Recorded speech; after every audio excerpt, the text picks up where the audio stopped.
మహిళా దినోత్సవ శుభాకాంక్షలు. భూదేవి అంత సహనం, రుద్రమదేవి అంత పరాక్రమం, సీతాదేవి అంత సౌశీల్యమున్న మేటి స్త్రీ ఓర్పు నేర్పులో తనకు తానే సాటిగా ఆకాశంలో సగం అవకాశాల్లో సగం అంటూ మహిళా సత్తాను చాటుతూ సంపూర్ణ సాధికారత దిశగా అడుగులు వేస్తున్న మహిళలందరికీ అంతర్జాతీయ మహిళా దినోత్సవ శుభాకాంక్షలు. మీ Tatikonda Anusha, central telecom advisory committee director, Nellore జిల్లా. నేటి సమాజంలో మహిళలు అన్ని రంగాల్లో రాణిస్తూ దిగ్విజయంగా ముందుకు సాగుతున్నారని ఎమ్మెల్సీ పర్వతరెడ్డి చంద్రశేఖర్ రెడ్డి కొనియాడారు. నెల్లూరు విజయమహల్ గేట్ సెంటర్ 45వ డివిజన్ కృష్ణసాయి కళ్యాణ మండపంలో ఏపీవైఎస్ఆర్టీఏ ఆధ్వర్యంలో అంతర్జాతీయ మహిళా దినోత్సవ వేడుకలు నిర్వహించారు. ఈ కార్యక్రమానికి తూర్పు రాయలసీమ ఉపాధ్యాయ ఎమ్మెల్సీ పర్వతరెడ్డి చంద్రశేఖర్ రెడ్డి ముఖ్య అతిథిగా హాజరయ్యారు. ఆయనకి ఏపీవైఎస్ఆర్టీఏ నాయకులు ఘన స్వాగతం పలికారు. పిల్లలు సాంస్కృతిక నృత్యాలు చేసి ఆటపాటలతో అలరించారు. మహిళా దినోత్సవాన్ని పురస్కరించుకుని ప్రముఖ మహిళల్ని, నాయకురాళ్లను, వైద్యుల్ని ఎమ్మెల్సీ పర్వతరెడ్డి, ఏపీవైఎస్ఆర్టీఏ రాష్ట్ర అధ్యక్షులు జాలిరెడ్డి, అపుస్మా రాష్ట్ర నాయకులు నేతాజీ సుబ్బారెడ్డిలు మెమెంటోలు అందజేసి సత్కరించారు. అనంతరం ఎమ్మెల్సీ పర్వతరెడ్డి మాట్లాడారు. ఈ కార్యక్రమంలో వైసీపీ మహిళా నాయకురాళ్లు, కార్పొరేటర్లు తదితరులు పాల్గొన్నారు.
ఈరోజు ఆంధ్రప్రదేశ్ వైఎస్ఆర్ టీచర్స్ అసోసియేషన్ ఆధ్వర్యంలో నెల్లూరు జిల్లా శాఖ ఆధ్వర్యంలో ఉమెన్స్ డే సెలబ్రేషన్ ఈరోజు చాలా ఘనంగా నిర్వహించుకోవడం చాలా సంతోషంగా ఉంది. సో టీచర్ అన్న వ్యక్తి ఒక బాధ్యతగా సమాజ సేవలో వాళ్ళు ఎప్పుడు కూడా భాగస్వాములు అవుతారని నిరూపించడంలో భాగంగానే వైఎస్ఆర్ టీచర్స్ అసోసియేషన్ ఈరోజు ఈ కార్యక్రమాలు కూడా నిర్వహించడం జరిగింది. ఈరోజు సుమారుగా 35 మంది మహిళలకు అన్ని విభాగాల్లో కూడా టీచర్స్ కానీ, అలానే డాక్టర్స్ కానీ, సోషల్ సర్వీసెస్ వాళ్ళు కానీ, అన్ని రకాలైనటువంటి లయన్స్ క్లబ్ కానీ, రోటరీ క్లబ్ కానీ, జేసీస్ కానీ, ఇట్లా అన్ని రకాలైనటువంటి సర్వీసెస్ చేసేటువంటి వారందరినీ కూడా నెల్లూరు జిల్లాలో ఉన్నటువంటి విభిన్న వృత్తుల్లో ఉన్నటువంటి ప్రతిభావంతులందరినీ ఈరోజు ఈ వేదిక మీదకి తీసుకొని వచ్చి ఆ మహిళామూర్తులందరికీ కూడా ఫెలిసిటేషన్ చేయడం అనేది చాలా సంతోషంగా ఉంది. ఇందులో వైఎస్ఆర్ టీచర్స్ అసోసియేషన్ రాష్ట్ర గౌరవ అధ్యక్షులు జాలరెడ్డి గారు కానీ, అలానే జిల్లా శాఖ బాధ్యులైనటువంటి అందరూ కూడా శివకుమార్ కానీ, వాసు కానీ, సుబ్బారెడ్డి గారు కానీ, మునీర్ జాన్ కానీ, ఇట్లా అందరూ కూడా దీంట్లో పాల్గొనడం, శ్రీలత డిస్టిక్ ప్రెసిడెంట్, మహిళా ప్రెసిడెంట్, వీరందరూ కూడా దీన్ని చక్కగా నిర్వహించి సక్సెస్ చేయడం చాలా సంతోషంగా ఉంది. మరి ఈరోజు మహిళలందరూ కూడా అందరికీ తెలిసిన విషయమే, మహిళ అంటే ఒక బాధ్యతాయుతమైనటువంటి వ్యక్తిగా, అటు చదువుకునేటప్పటి నుంచి కూడా ఒక స్టూడెంట్గా ఒక బాధ్యతగా ఉండడం, ఏదైనా ఎంప్లాయ్మెంట్లో కూడా బాధ్యతగా ఉండడం, రాజకీయాల్లో కూడా వారందరూ కూడా ఒక బాధ్యత కలిగినటువంటి వ్యక్తులుగా మనకు కనపడుతూ ఉంటారు. సుమారుగా 90% మహిళలు ఏ ప్రొఫెషన్లోనైనా కూడా సక్సెస్ అవుతూ ఉన్నారు ఈరోజు. సో అలా రాజకీయాల్లో అయితే గతంలో ఒక మహిళ రాజకీయాల్లో యాక్టివ్గా ఉన్నప్పుడు వాళ్ళ భర్త ముందుండేవాళ్ళు, కానీ ఈరోజు అలా కూడా కాదు, మహిళలే అన్ని రంగాల్లో కూడా యాక్టివ్గా ఉంటున్నారు, వాళ్ళే యాక్టివ్ పార్టిసిపేషన్ చేస్తూ ఉన్నారు.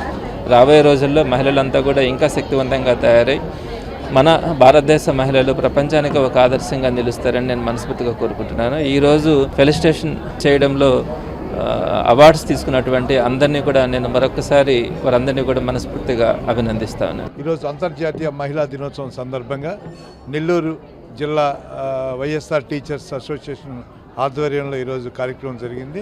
దీనికి ముఖ్య అతిథులుగా ఎమ్మెల్సీ చంద్రశేఖర్ రెడ్డి గారు రావడం జరిగింది. అలానే ముఖ్య అతిథి ఇంకొక నేత సుబ్బారెడ్డి గారు కూడా రావడం జరిగింది.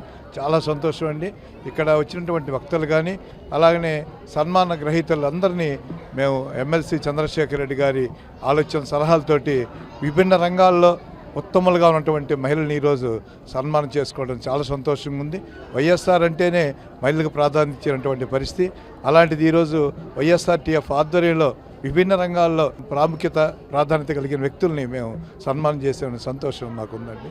Thank you. ఈ యొక్క కార్యక్రమంలో పాలుపంచుకున్నటువంటి వైఎస్ఆర్టీఎఫ్ జిల్లా బాధ్యులందరికీ చాలా కృతజ్ఞతలు తెలియజేసుకుంటాను. మీకు వివరిస్తాను ఎందుకని నేను సమయస్ఫూర్తితో పాటు ఓర్పు, సహనం, కష్టం ఉండాలను సార్తో పాటు కలిసి ఎమ్మెల్సీ ఎలక్షన్లో దాదాపు 3-4 నెలలు అంటే 120 రోజుల పైన పనిచేశాను. నేను ప్రతిరోజు అనుకునేవాడిని, సార్ ఇంత ఓపికగా రాత్రి 10, 11, 1 గంట 2 గంటల వరకు ఉంటున్నాడే, ఒకరోజైనా సరే సారు చైర్లోంచి లేచిపోయేంత వరకు ఉండాలా అని చెప్పి నేను డే 1 నుంచి 120 రోజుల జర్నీలో 112 రోజులు అనుకునేదే కానీ సార్తో పాటు ఒక రోజు కూడా చివరి వరకు నీటికి పోలేకపోయా. అంటే దాని అర్థమైంది, మనకి గోల్ ఉంటుంది కానీ ఆ గోల్కి ఆ సహనం, ఓర్పు అక్కడ ఉండాల్సింది కూడా ఏం లేదు. నేనేం బాగా చదవట్లేదు, కాకపోతే సార్తో పాటు ఓర్పుగా అక్కడ ఊరికి కుర్చీలో కూర్చునే ఓర్పు కూడా నశించిపోయేసి ప్రతిరోజు ఒకరోజు 10 అనుకుంటే ఆ రోజు 11 అవుతుంది, 11 అనుకుంటే 12 అవుతుంది, 12 అనుకుంటే 2 గంటలు, తెల్లవారు 1 గంట అవుతుంది, 1 గంట 2 గంటలు ప్రతిరోజు. అంటే మొత్తం జర్నీలో ఏ ఒక్కరోజు కూడా సార్తో పాటు ఓపికగా కూర్చొని ఉండలేకపోయాను. అంటే మనం ఎదగాలి అంటే మీరు విద్యార్థులు బాగా తెలుసుకోవాల్సిందంటే ఓర్పు, సహనము బాగా ఉండాలి. మహిళా దినోత్సవ శుభాకాంక్షలు. ఆడపిల్లనమ్మా అంటూ దిగులు పడకు, ఆడపులిలా ఈ లోకానికి నీవెంటో చాటి చెప్పు. మహిళా లోకానికి, కావలి మండల పరిషత్తు మహిళా ప్రజా ప్రతినిధులకు, మహిళా ఉద్యోగులు, సిబ్బందికి అంతర్జాతీయ మహిళా దినోత్సవ శుభాకాంక్షలు. మీ సిహెచ్ శ్రీదేవి, ఎంపీడీఓ, కావలి మండలం. అంతర్జాతీయ మహిళా దినోత్సవ శుభాకాంక్షలు. కుటుంబంలో ఆత్మీయతను పంచి తన వారి కోసం అహర్నిశలు కష్టించి తన ఇంటిని నందనవనం చేస్తూ ఓర్పు, సహనానికి నిదర్శనంగా నిలుస్తున్న స్త్రీమూర్తులకు అంతర్జాతీయ మహిళా దినోత్సవ శుభాకాంక్షలు. మీ సుధామయి, ఉద్యానవన శాఖ, కావలి సహాయ సంచాలకులు.